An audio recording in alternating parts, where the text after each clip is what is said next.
Lesson 5. Hans Holbein the Younger and Tudor Portraits. Hans Holbein the Younger, commonly known as Hans Holbein Jr., was a German painter and printmaker who lived from 1497 to 1543. He is considered one of the greatest portraitists of the Northern Renaissance. Hans Holbein Jr. was born in Augsburg, Germany, into a family of artists. His father, Hans Holbein the Elder, was also a renowned painter, and Holbein Jr. received his early artistic training from his father and later studied in Basel, Switzerland. In 1526, Holbein travelled to England, where he received recognition and patronage from the English court. He became a court painter to Henry VIII and proceeded to paint numerous portraits of the king, his family and other prominent figures. Holbein's portraits are known for their meticulous detail, realism and psychological depth. He captured the likeness of the character of his subjects with great precision, often using subtle symbolism and intricate details to convey their status and personality.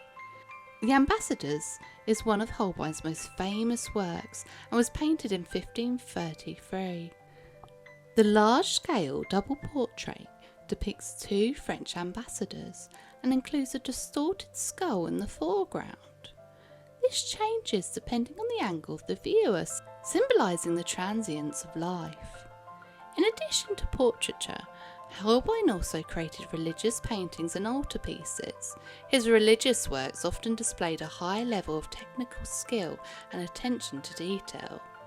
Holbein was also skilled in woodcut printmaking and created illustrations for books, including the famous Dance of Death series, which depicted various figures from different social classes being confronted by death.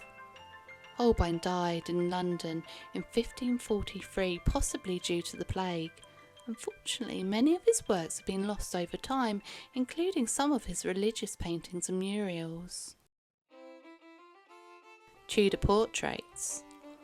Portraiture was an important aspect of Tudor art and serving various purposes such as documenting the appearance of individuals, conveying social status and promoting the image of the monarchy.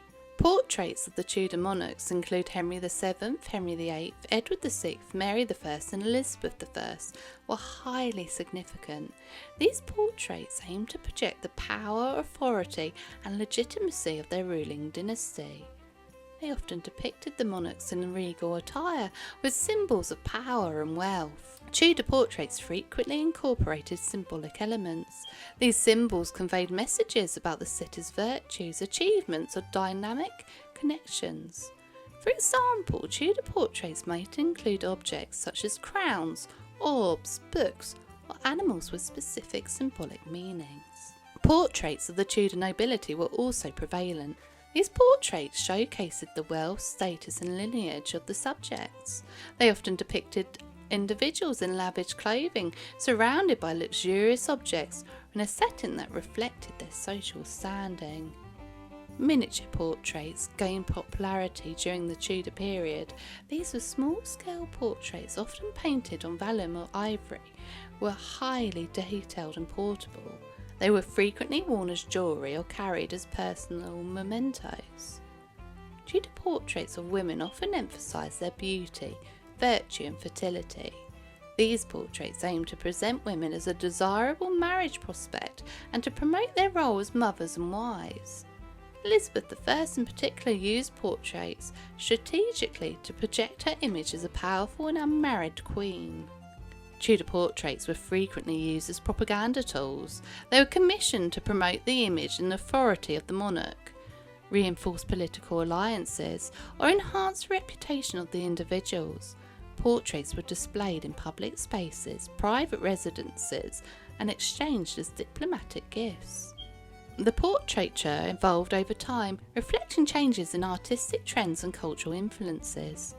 Early Tudor portraits were often more formal and conservative, while later portraits, particularly during Elizabeth I's reign, embraced more elaborate and symbolic compositions. Tudor portraits provide valuable insights into the individual, society and political climate of the time. They serve as historical records and artistic representations of the Tudor era, capturing the essence of the significant period in English history.